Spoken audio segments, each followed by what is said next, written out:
I'm Isis Romero, and this is the news in San Antonio. We're learning new details about a 9-year-old boy who was stabbed to death. It happened Wednesday in Universal City, and police say the person who killed him is his own mother. Today, we have court documents and new information from investigators. Sue Kalberg picks up the story. The police chief here in Universal City says there are some things his officers just can't unsee as they process a crime scene here, where they say a 9-year-old was stabbed to death by his own mother. Crimes like this shock your conscience, rocks you to your core.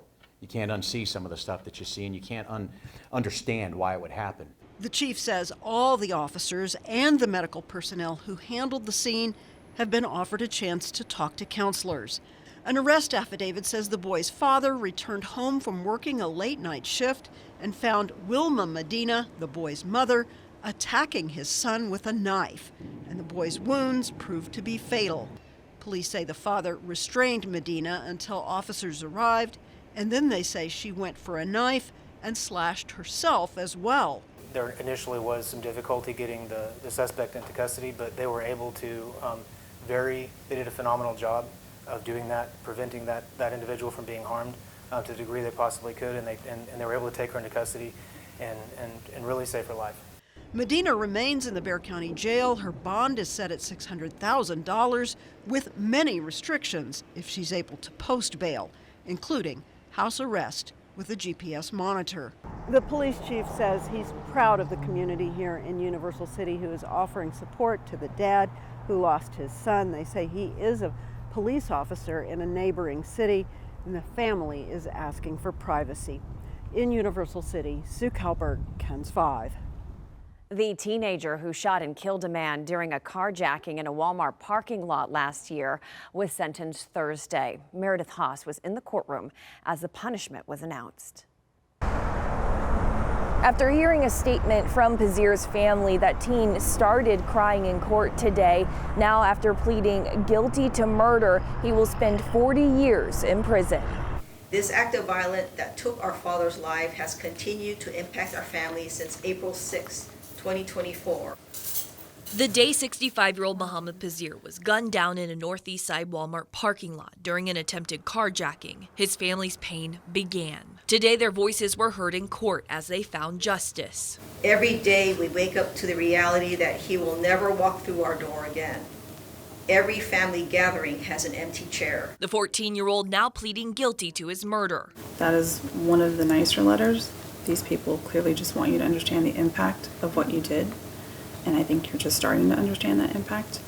And it's unfortunate that this occurred the way it did. So I hope that you are truly remorseful, and I hope that you take the opportunity that you've been given by this plea bargain. Crying after the state read their statements. When the judge asked if there was anything the teen wanted to say. I'm sorry for what I've done. I believe I can achieve other goals, and I will get to the point where I am sorry. While the teen will serve 40 years in prison, Pazir's family will live with a lifetime of pain. But we will continue to keep our faith in God and believe that He will provide justice. If the teen is ever moved to the adult detention center, he will be eligible for parole only 20 years after getting there. Meredith Haas, KENS 5. Thursday marked 2 months since devastating flooding ripped through the hill country in central Texas. More than 100 people lost their lives. Camp Mystic in Hunt was hit especially hard by the disaster. Greg Atkins, who lives along Waterfront Drive in Kerrville, was able to get out before the floodwaters took over his home. Over the past 2 months, neighbors have helped him clear out of all the mess from his home. He's also been working with state contractors to clear debris. The debris removal took, they waited a month to a month and a half before they started on it, but it finally started happening. There was 4 piles, 15 feet high behind my houses here, but they finally got on it, and today is like the final day of them finishing with it. The recovery mission is ongoing. Numerous state agencies are working to recover a man from Louisville and a girl from Austin. Police are investigating a drive-by shooting that sent a man to the hospital. Police say 2 men were standing by a car when another car pulled up and someone inside started shooting. One of the men was shot in the stomach and taken to the hospital. His condition is not known. Investigators say they only have a vague description of the suspect's vehicle. An update on a human smuggling incident that happened Tuesday. Police say at least 8 people from Mexico were jumping out of an 18-wheeler on the southwest side. This happened near the site of the country's deadliest human smuggling event in 2022 on Quintana Road, where 53 people died. No one was hurt in this latest incident, but Homeland Security is investigating. The 8 people are now in ICE custody.